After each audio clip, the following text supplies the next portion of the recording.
Hi, beloveds. Obviously, I cannot see you out there in the ethos, but I'm going to do a number of videos, but this one just to prime the pump during Pride Month, especially, to talk a little bit about who we are so we better understand, one, our own personal journey as LGBTQIA plus people, but also for our counterparts, our heterosexual allies and friends, but especially people who don't really get us. So, at any rate, I start with a blindfold on just to begin to talk about our coming out stories, which means we get to take the blindfold off and see what's going on really in the world. So, when I was in grad school, I did my dissertation about gay men, open behavioral expressions in their mental health, and so what I saw in that, looking at the literature that had been given, and mind you, this is in the 80s yet, and there's masses of literature since. So, but in that literature, it's very clear that folks who are healthier, and this is true across the spectrum, so it's not about sexual orientation as much as it is about just speaking who you are genuinely about yourself. And that is people who are more visible, more express themselves for who they are, tend to be healthier in their bodies, in their minds, in their hearts, in their relationships. But being authentically who you are is a real gift, first and foremost to yourself, but second to the rest of the world. And that's what my dissertation started picking around at. And during Pride Week, though, or Pride Month, I want to just kind of play with all of you, whether you're hetero or on the whole queer spectrum, to talk a little bit about our coming outs. And coming out for me is about simply getting vulnerable, about letting people see us, hear us, know us, and validate us for who we are. And part of the problem, I think, in years past, that I'll talk about in just a second, but in years past, was that people didn't know who we were. So now we are in a time where we're flooded with social media, we're flooded with resources to know that queer people have always existed throughout time. So great evidence of that, and that our relationships have been no more holy or unholy as anybody else's. That we keep showing up, as Thomas Huxley said to us, the biologist, that any species that just keeps showing up millennia after millennia after millennia, it's necessary for the survival, the health, the well-being of the planet. So visibility, outness, coming out is an important part of everybody's healing process. So if you're heterosexual, your coming outs are not going to be about what's going on inside of you like a queer person is, but at the same time, doesn't mean you don't have all kinds of coming outs. So we'll talk about that a little bit further. But getting you on board with this, the whole idea that has been propagated throughout time is what I'm calling the big lie. You know, the big lie wasn't that the election was stolen. You know, that's a whole nother big lie. But the big lie about who we are as queer people.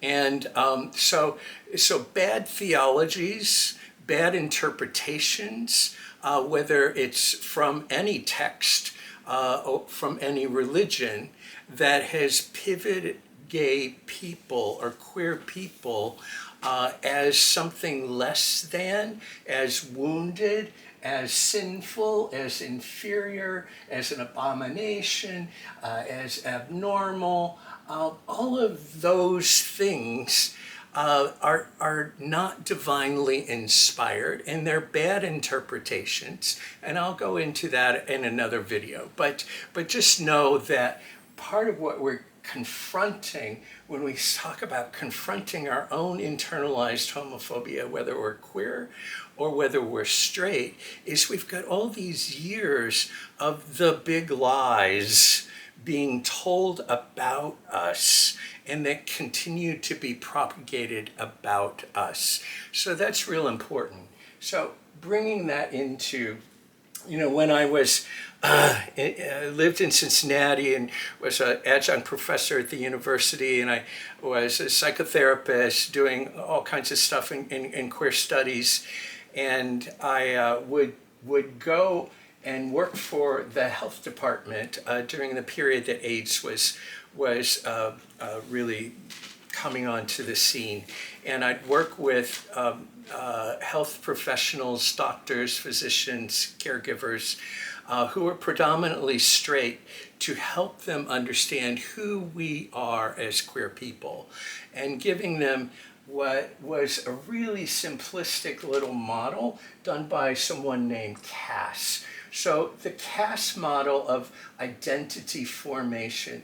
But what I want to make sure that people understand is identity formation, we all are influenced by our environments. So how hard it is to come out, or within our family structures, within religious institutions, within the culture and the cities, the towns, the country in which you live, all of those things influence us, not whether we're queer or not, but they influence our ability or our feeling of safety to come out, to be empowered for who we authentically are.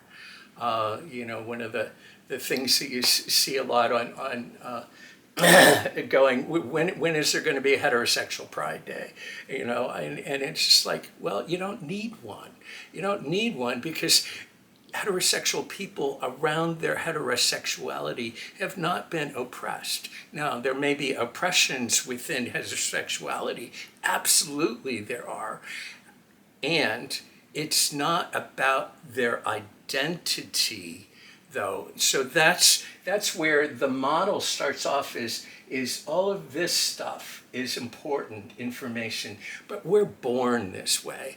So let me take you into, as a psychotherapist, when I was doing my studies, what I saw was, even in the psychological community, there were 2 times where the DSM, it's now 5, but when they started that diagnosis of homosexuality was still in the books as something diagnosable.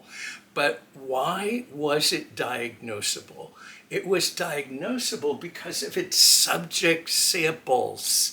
So in the early 40s, I found in my research that where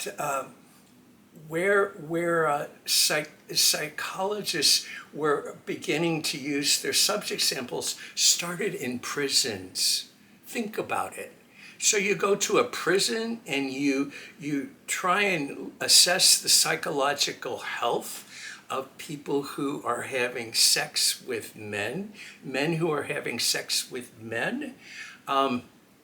Obviously, what a skewed population that is. I mean, anybody who's in prison obviously is wounded psychically in so many different ways and needs some help and deserves support and help and supports. However, men having sex with men in those conditions does not mean that one's sexual orientation is pathological.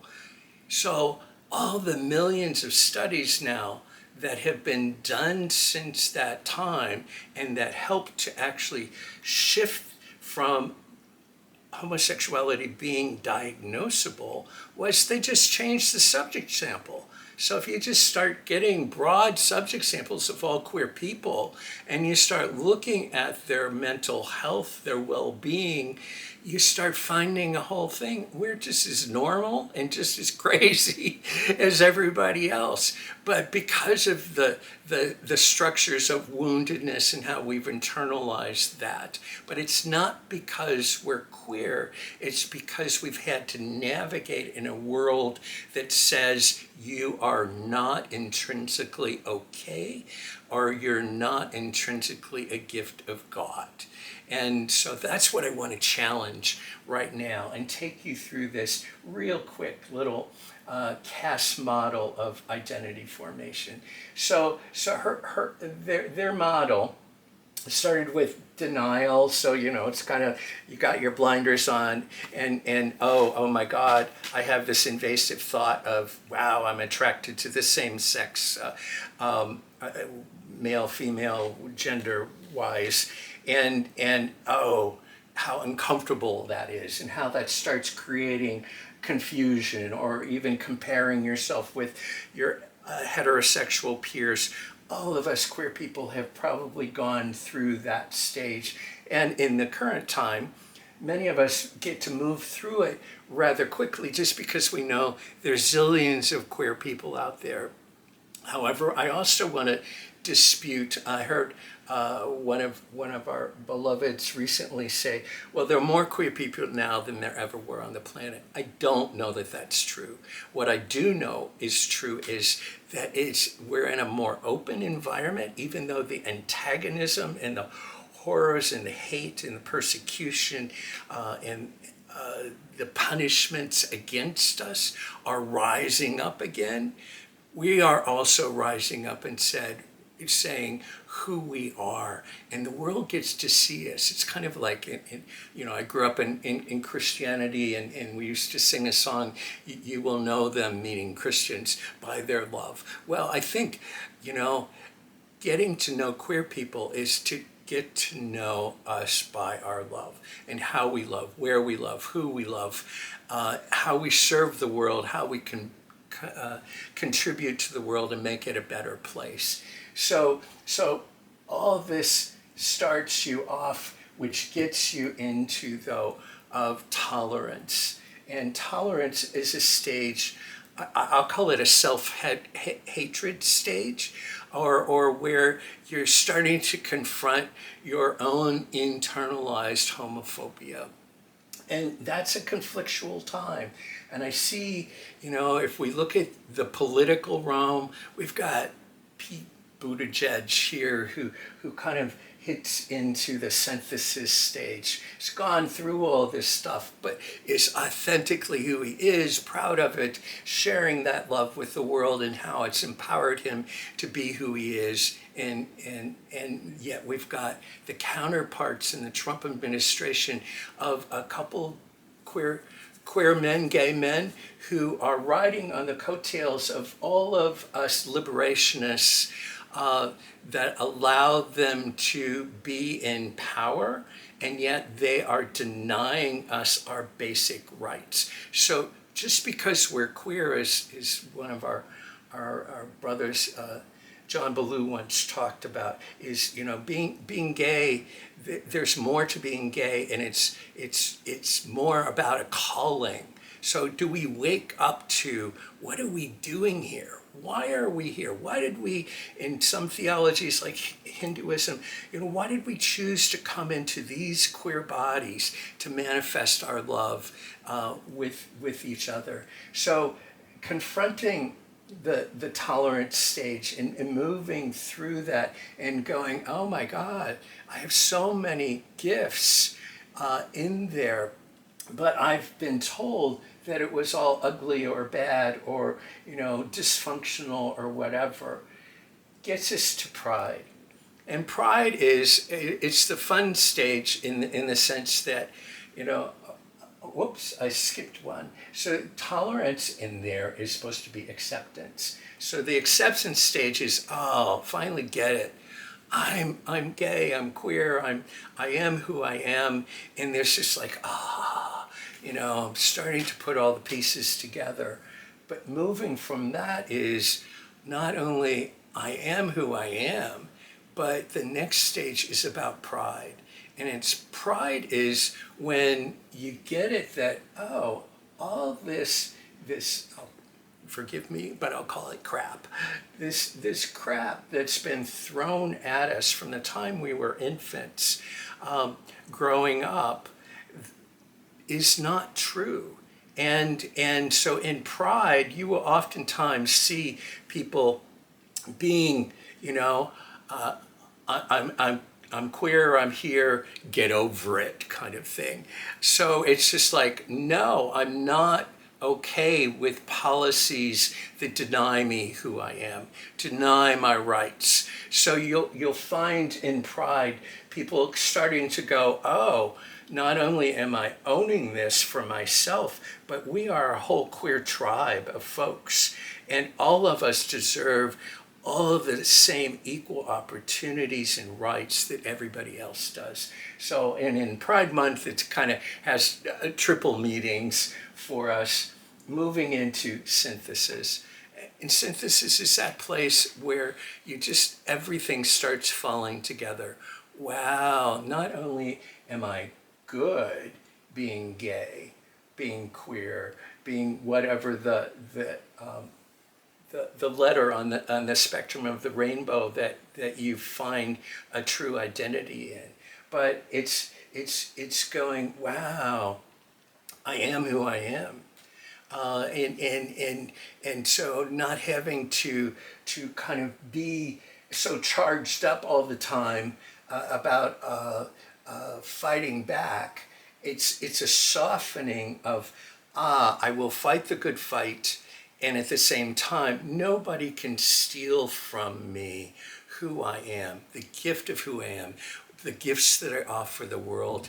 And what I would say is the gifts that we as the queer tribe, as Thomas Huxley kind of put it as in biological terms, is that, we are needed and necessary on the planet. So I'm giving you some juicy stuff to think about, whether you're queer or straight, to kind of understand us better, because until we get back into levels of stop yelling at each other and really coming into understanding each other so that we can find each other's humanity and love each other into the gifts of who we are meant to be. Namaste.